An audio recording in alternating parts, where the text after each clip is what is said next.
12টা বাজে। কিরে তোর এত টাকার দরকার? হ্যাঁ 12টা বাজে, দোকান টোকান খুলে রেখেছিস? মনে হয় শুনতে পাইনি। হ্যাঁ রে, এত রাত অব্দি দোকান খুলে রেখেছিস? তো মালিক কোথায়? হ্যাঁ ওই কিছুই নয়, মালিকের একটু শরীর খারাপ, কাজের চাপ আছে, তাই কাজ করছি। তা বুঝলাম আমি, তা কিন্তু তুই যে বিয়ে করেছিস নতুন, তা ভ্যালেন্টাইন ডে, তা বউকে নিয়ে কি গোলাপ ফোলাপ দিয়েছিস, ঘুরেছিস? আমি তো জানতাম ভ্যালেন্টাইন। তুমি জানো না দাদা, অনেক কাজের চাপ আছে, আমি কাজটা সামলাই, তাও তোর সঙ্গে কথা বলবো। আমার বউ বলেছে যে 14 তারিখের পর থেকে ভ্যালেন্টাইন্স ডে পালন করতে। তুমি একটু বসো না, বসো বসো বসো, আমি গুছিয়ে নিয়ে তোমার সাথে ভালোভাবে বসে কথা বলছি। বসো বসো। দাদা তোমাদের বউদের ফুল দিয়েছো? হ্যাঁ দিয়েছি। না তুমি ফুল দিয়েছো? হ্যাঁ আমিও দিয়েছি।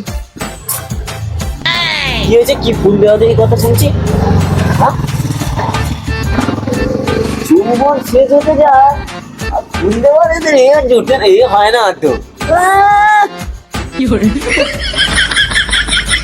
তো জানিস না আজকে 14 ফেব্রুয়ারি, জানিস না তোরা কি হয়েছিল আজকের দিনে? 2019 সালে পুলওয়ামা অ্যাটাকে তোরা দেখিসনি? কত মানুষ মারা গেছে, দেশের সৈন্য মারা গেছে, আর তোরা 14 ফেব্রুয়ারি ফুল দিচ্ছে এ দিচ্ছ। যৌবনের জ্বালা তো খুব দেখছি তোদের।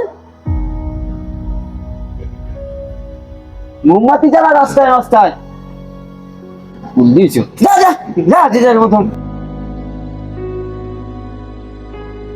যা।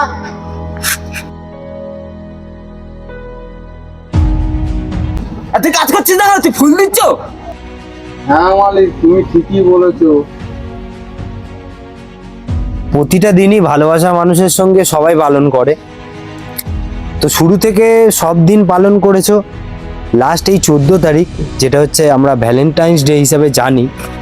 কিন্তু আমাদের মতে মনে হয় যে আমাদের দেশের সৈন্যরা আমাদের জন্য যা যা করেছে, সেটা তোমরা নিশ্চয়ই জানো। পুলওয়ামা অ্যাটাকে 14 ফেব্রুয়ারি 2019-এ তারা আমাদের জন্য কি করেছিল, তো সেই উদ্দেশ্যে আমাদেরও উচিত যে তাদের প্রতি শ্রদ্ধা জানানো।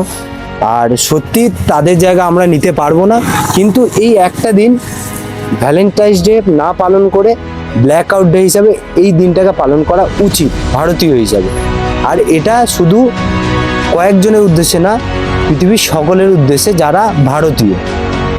দেশের সৈন্যরা আমাদের জন্য প্রাণ দিয়েছিল, আর আমরা এই একটা দিন তাদের জন্য শ্রদ্ধা জানাতে পারি না। জয় হিন্দ।